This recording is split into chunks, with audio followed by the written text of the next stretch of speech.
Hi, I'm glad you're here and I'm super excited for you as you're on the path to becoming a PMP certified project manager. Today you are on step 2 of this journey in which we will explore the syllabus of the PMP exam. You have already cleared step 1 when you decided to take the exam. I'm creating this series for professionals who want to take the PMP exam and want a simple way to understand the basics of how and what to study for it. I have spoken to many PMP aspirants, and one common feedback I received is the preparation for the PMP is not just long but also boring. Many of them admitted feeling sleepy while studying. So, we will go through the complete study material for the PMP in a simplified way.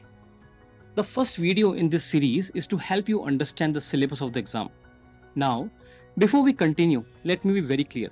The PMP exam is not based on the project management body of knowledge, also known as PMBOK, neither 6th nor 7th edition. The questions in the test are formed based on the exam content outline, link of which is given in the description below. Please note, this is a long video, but it contains a lot of information. So if it is required, I suggest speeding it up to 1.5x or 2x to cover all the topics mentioned in this video. Hi, welcome back to this channel. If you're new here, I'm Amit, and in this channel we talk all about project management, productivity and leadership. So if you're a young or experienced professional, consider subscribing for more practical and actionable tips. Now let's get back to our topic with the question, what is PMP? PMP is a globally recognized certification for project managers offered by the Project Management Institute.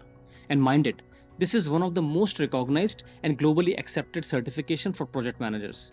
PMI follows best practices for exam development, which is aligned with standards like the standards for education and psychological testing. Also, this certification meets international standards for quality and fairness. Now the question is, why it's globally accepted? I know ISO and all accreditations are there, but still, it's because PMI ensure the exam measures critical, real-world project management tasks. Exam questions are developed and reviewed by the PMP certified SMEs who make sure the exam follows the real world scenarios and references. PMP exam tests both theoretical and practical skills that project managers use in real life. The exam is designed to reflect the most critical tasks of project managers based on actual work environments which you and me faces on day-to-day basis, and not just theory. And I can tell this from my experience where I can see the difference in how I manage my projects before and after my PMP certification. Alright, now let's talk about the weightage of the main topics in the test. This test is divided into 3 domains: people, process and business environment. The domain people focuses on managing and leading people in projects. 42% of the questions come from this people's domain. The domain process covers processes and techniques required to manage projects effectively. 50% of the questions come from process domain. And the last domain is business environment, which examines understanding of how projects align with the business goals, and 8% of the questions come from business environment domain. Now, let's talk about the exam format.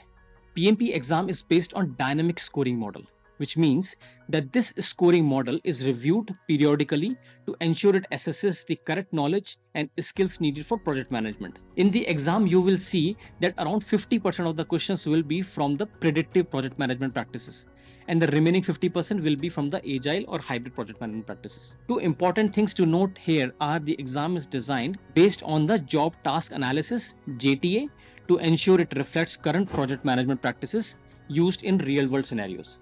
And number 2, the exam is based on both PMBOK 6, which covers traditional project management, which is predictive and waterfall, and PMBOK 7, which focuses on the agile project management. So please don't make the mistake of thinking that because PMBOK 7 is the latest version, the exam will only be based on it.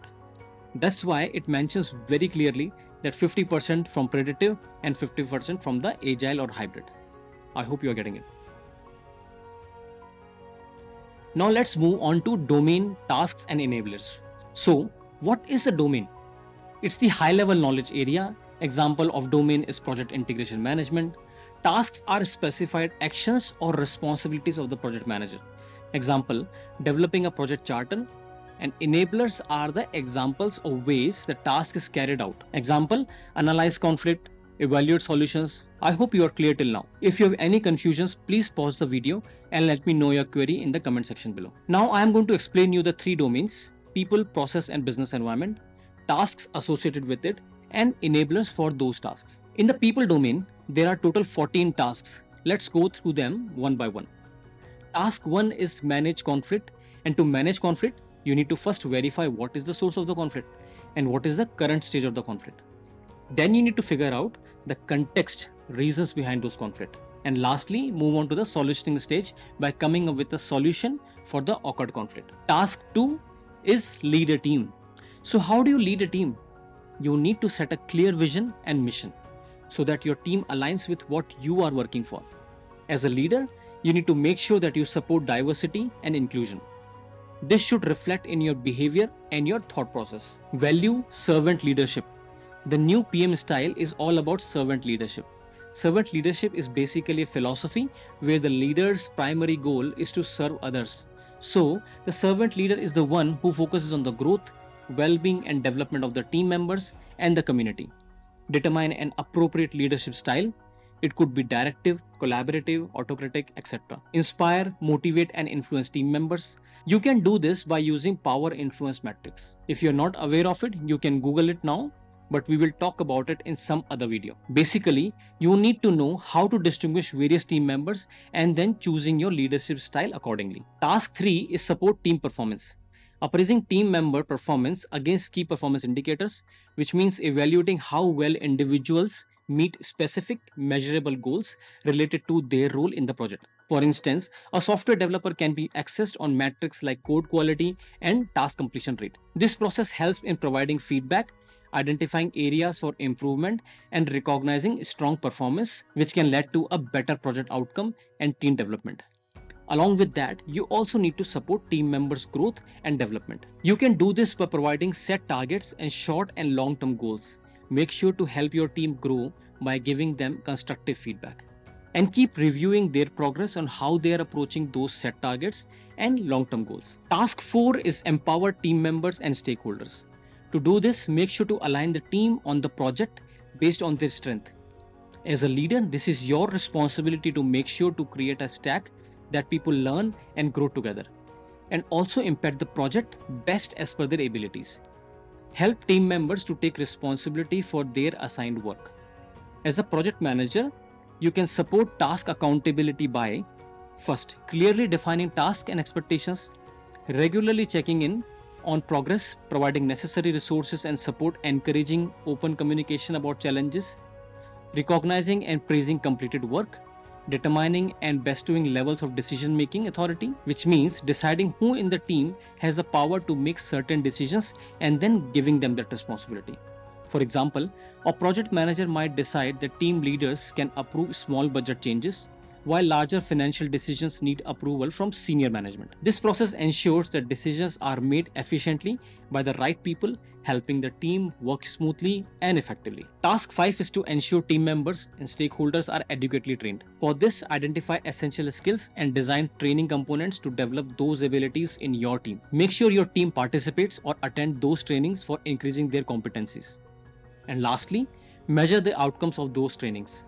You may not be able to see the impact of those trainings in the shorter run, but try keeping the checkpost accordingly. Task 6 is about building a team. To do this, evaluate abilities and expertise of project stakeholders, determine the resource requirements in terms of tools, materials, people, etc.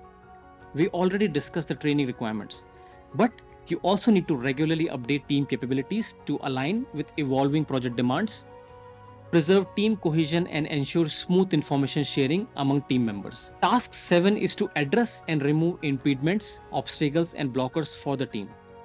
To do that, identify critical impediments, obstacles and blockers for the team. Of the identified impediments, determine the risk and prioritize critical impediments.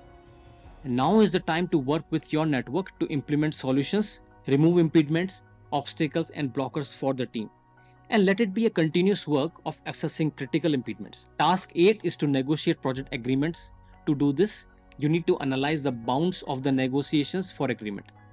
This basically means understanding the limits and rules of the negotiation. To do this, you as a project manager need to figure out what each side wants, what they can compromise on, and what is non-negotiable. Then assess priorities and determine ultimate objective, by identifying what is the most important in a situation and deciding on the main goals to achieve. A leader does this by evaluating different tasks, needs, or options, and then rank them based on their importance or urgency. In process of doing it, always keep this at the back of your mind that you are meeting the overall project objectives. One of the most important aspects of project agreements is to strategically negotiating and aligning the scope, time, cost, quality, and several other factors of the project. Task 9 is collaborating with stakeholders. When managing a complex project, first evaluate the engagement needs of the stakeholders, understanding their roles and concerns. Then work to optimize alignment by balancing their expectations with the project objectives, ensuring everyone felt heard and valued. Through consistent communication and transparent updates, build trust and influence stakeholders, gain their support and work with them to achieve the project goals. Task 10 is build shared understanding. During a team conflict, try breaking down the situation to understand the root cause of a misunderstanding. Survey all necessary parties, listening to their perspectives and clarifying concerns. By fostering open dialogue, help the team reach a single desired outcome and work to support the agreed outcome, ensuring everyone feel valued and included. And finally, investigate potential understandings to prevent future conflicts and strengthen team collaboration. Task 11 is engage and support virtual teams. As a project lead, examine virtual team member needs, considering their environments, cultures, and time zones. Try investigating alternatives like new communication tools and co-location for better engagement. After selecting the best options, implement them, ensuring everyone stayed connected and productive. Then continually evaluate the effectiveness of these tools, making adjustments to keep the team engaged and performing at their best. Task 12 is define team ground rules. To do this, communicate organizational principles clearly to your team and external stakeholders, ensuring everyone understands the values and expectations. Then establish an environment where these ground rules are respected, promoting a culture of accountability and collaboration. When a team member violates the rules, take swift action to manage and rectify the situation, addressing the issue directly while reinforcing the importance of maintaining a respectful and productive environment. Task 13 is mentor relevant stakeholders. As a team leader, make it a priority to allocate time to mentoring, scheduling regular check-ins with your team to offer guidance and support. Actively recognize and act on mentoring opportunities, stepping in on when you notice a team member struggling or needing advice, and provide tailored coaching to help them grow. By consistently making time for mentorship, foster a supportive environment where your team felt empowered and motivated to excel. Task 14 is promote team performance through the application of emotional intelligence. Assess behavior using personality indicators to understand your team and key stakeholders better. By analyzing the results, identify different emotional needs and communication styles. Then, adjust your approach based on interactions to match each stakeholder's preferences, ensuring they felt understood and valued. This personalized approach helps build stronger relationships, foster trust, and ultimately led to a smooth project progress and collaboration. Now, let's move on to the second domain, which is process. In the process domain, there are total 17 tasks. So now let's look and understand these tasks one by one. The first task is execute project with the urgency required to deliver business value. As a project manager, you should access opportunities to deliver value incrementally, identifying key features that could provide early benefits. Throughout the project, examine business value, ensuring each phase aligns with stakeholder goals. Support the team in breaking down the task to define and deliver the MVP, which is the minimal viable product, enabling faster feedback loops and driving continuous improvement while meeting critical milestones efficiently. Task 2 is manage communications. As a project manager, you should analyze the communication needs of all stakeholders to understand their preferences and expectations. You should determine the appropriate methods, channels, frequency, and level of detail to ensure effective communication. When sharing project updates, you should communicate information clearly and transparently. Finally, you should confirm that communication is understood by seeking feedback and addressing concerns to maintain alignment and clarity. Task 3 is assess and manage risks. According to this, you should analyze stakeholders using tools like the power interest grid to assess their influence, impact, and priorities. Once analyzed, you should categorize stakeholders based on their roles, interest, and levels of involvement. Then engage stakeholders by category, tailoring communication and involvement strategies to their needs. Finally, you should develop, execute, and validate a stakeholder engagement strategy to ensure their active participation and alignment with project goals. Task 4 is engage stakeholders. As a project manager, you should communicate organizational principles clearly to both the team and external stakeholders, ensuring everyone understands the core values and expectations. Establish an environment that encourages adherence to ground rules, promoting respect and collaboration. If any violation occur, manage and rectify the situation promptly by addressing the issue directly, reinforcing the importance of the rules and fostering a culture of accountability. Task 5 is plan and manage budget and resources. As an enabler for this task, estimate budgetary needs by considering the project scope and applying learnings from your past projects. Anticipate future budget challenges. This is very important, as identifying potential risks and cost fluctuations early will help you running and finishing a successful project. Throughout the project, you should monitor budget variations, working with the governance process to make adjustments when necessary. There are various ways of doing it, which we can look later during the actual course stuff. Additionally, you should plan and manage resources, ensuring that the team is properly staffed and resources are allocated efficiently to stay within budget. Task 6 is plan and manage schedule. To do this, estimate project tasks by identifying key milestones, dependencies to define the project's roadmap, utilize benchmark and historical data to make informed predictions and ensure accuracy. Based on the chosen methodology, prepare the schedule to align with project requirements and timeline expectations. Throughout the project, you should measure ongoing progress to ensure it stays on track, modifying the schedule as needed to adapt to any change or delays. Additionally, you should coordinate with other projects and operations to ensure alignment across all initiatives and avoid conflicts. Task 7 is plan and manage quality of products and deliverables. As a project manager, you should determine the quality standards required for project deliverables by aligning them with the stakeholder expectations and industry benchmarks. Always look for ways of improvement and recommend options for improvement. If quality gaps are identified, suggest adjustments or enhancements to meet the required standards. Throughout the project, you should continually survey project deliverable quality, monitoring progress and conducting regular assessments to ensure that the deliverables consistently meet or exceed the project quality. Task 8 is plan and manage scope. Project managers determine and prioritize requirements by engaging with stakeholders to understand their needs and aligning them with project goals. Once requirements are clear, break down the scope using tools like a work breakdown structure or backlog to organize tasks and deliverables. Throughout the project, monitor and validate scope, ensuring that the work stays aligned with the agreed upon objectives and making adjustments if scope changes. Task 9 is integrate project planning activities. Consolidate the project plans to create a comprehensive view of the project's overall timeline and objectives. Next, you should assess the consolidated plans for any dependencies, gaps, and ensure they continue to deliver business value. Analyze the data collected to gain insights into project performance, identifying trends and issues. By collecting and analyzing this data, you will be able to make informed project decisions, ensuring alignment with goals. And finally, determine critical information requirements. Identify what key data is needed to keep stakeholders informed and drive project success. Task 10 is manage project changes. A project manager anticipates and embraces the need for change, recognizing that change is inevitable and adopting change management practices to handle it effectively. Determine a strategy to manage the change, considering its impact on scope, timeline, and resources. Once the strategy is in place, execute the change management plan according to the chosen methodology, ensuring alignment with project goals. Finally, determine a change response that helps move the project forward, minimizing disruptions and keeping the team focused on achieving objectives. Task 11 is plan and manage procurement. To do this, define resource requirements and needs by identifying the skills, tools, and materials necessary to achieve project objectives. Communicate these requirements clearly to all stakeholders, ensuring alignment and support.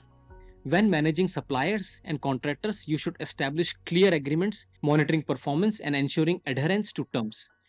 You should also plan and manage a procurement strategy, ensuring timely acquisition of resources. Finally, you should develop a delivery solution that optimizes resource use, ensuring the project is delivered on time, within budget, and to quality standards. Task 12 is manage project artifacts. And to do that, determine the requirements for managing project artifacts, including what information needs to be stored, when updates are required, where it should be kept, and who is responsible for maintaining it. You should validate that project information is kept up to date, ensuring proper versioning control and that all stakeholders have easy access to the latest documentations.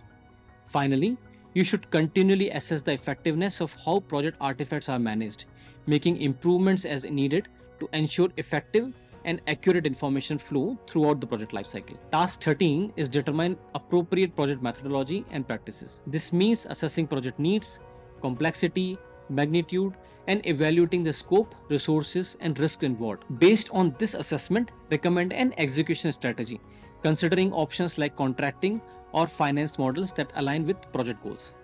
You should then recommend a project methodology or approach, deciding between predictive, agile, or hybrid models based on the project's nature and requirements.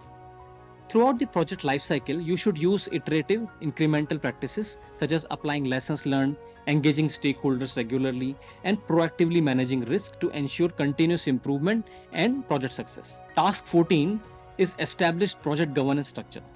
By determining appropriate governance for the project, ensuring it aligns with organizational governance structures, or adapting it as necessary for the project needs.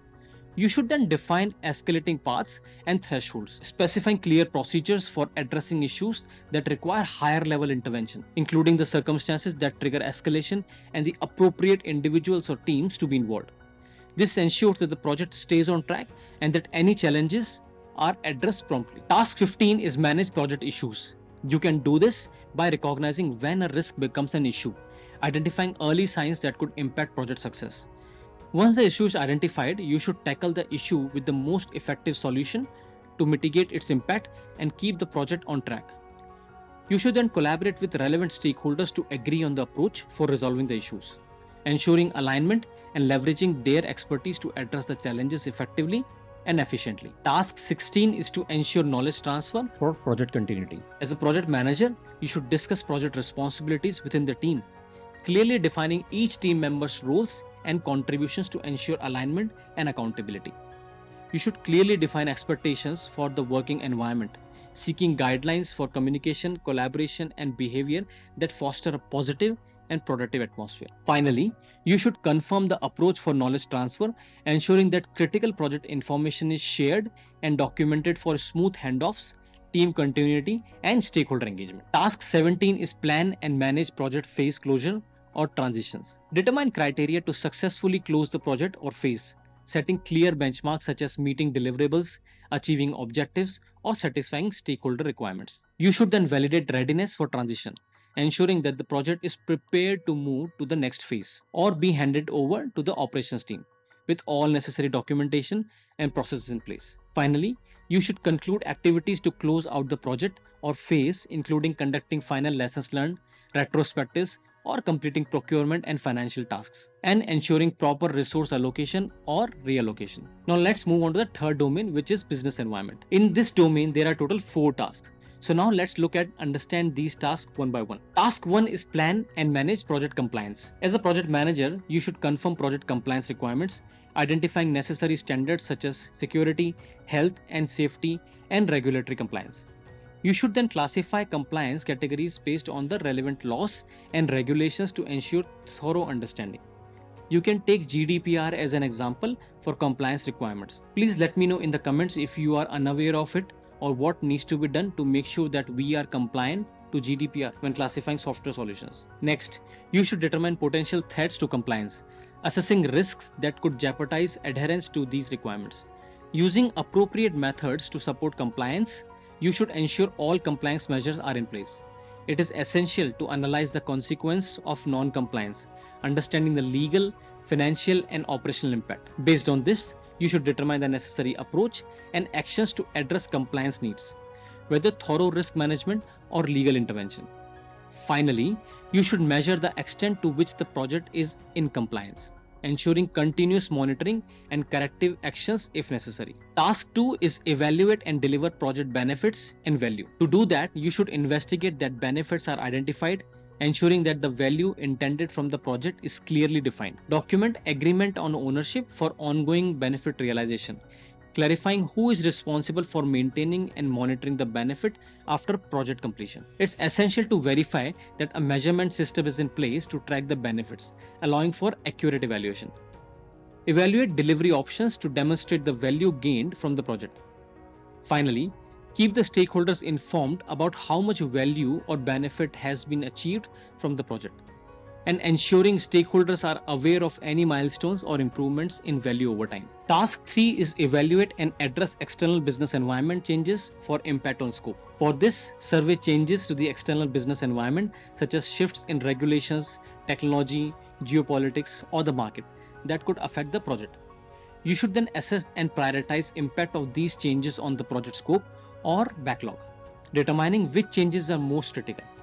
Based on this, you should recommend options for scope or backlog changes, such as adjustments to the schedule or cost to stay aligned with the new environment. Finally, you should continually review the external business environments to identify any new or ongoing impacts on the project scope or backlog, ensuring the project remains adaptable and on track. And finally, the last task in this domain is support organizational change. As a project manager, you should assess the organizational culture, understanding the values, behaviors, and norms that shape how people work within the organization. You should evaluate the impact of organizational change on the project, identifying any required actions to adapt the project to these changes. Similarly, you should evaluate the impact of the project on the organization, determining how the project might affect organizational processes or goals, and taking the necessary steps to address these impacts. Alright, so I believe you must have got a pretty good understanding of the domain, task, and enablers.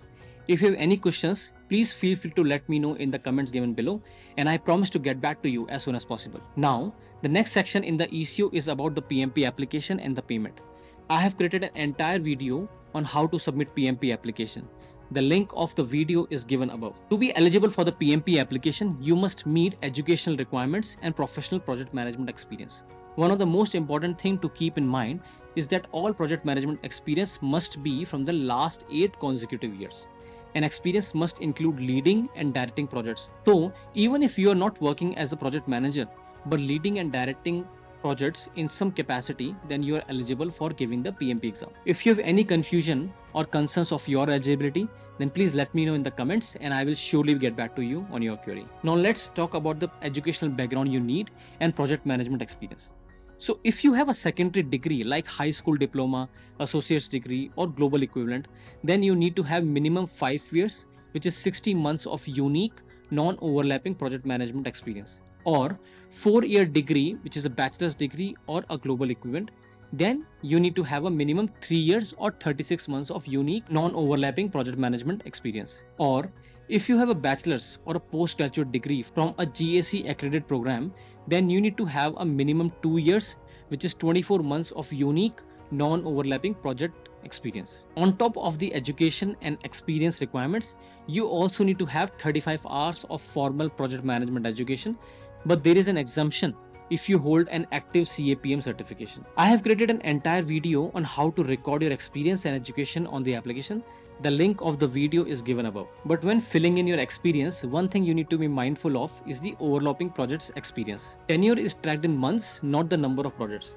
For example, as you can see on the screen, Project 1 lasted from January till April, which is around 4 months. And Project 2 started in February and lasted till June, which is around 5 months. Total 9 months of experience. Now, as I mentioned, the time spent on overlapping projects cannot be double counted. For example, time spent on Project 1 and Project 2 cannot be counted twice. So in this case, the overall experience counted will be only 6 months. So that's all for today. Thank you for watching. If you found this video helpful, give it a thumbs up and share it with anyone who's planning to do the PMP examination. And remember, if you have any questions or topics you would like us to cover, leave a comment below. Until next time, stay true to yourself and keep growing. Thank you and see you in the next video. Bye-bye.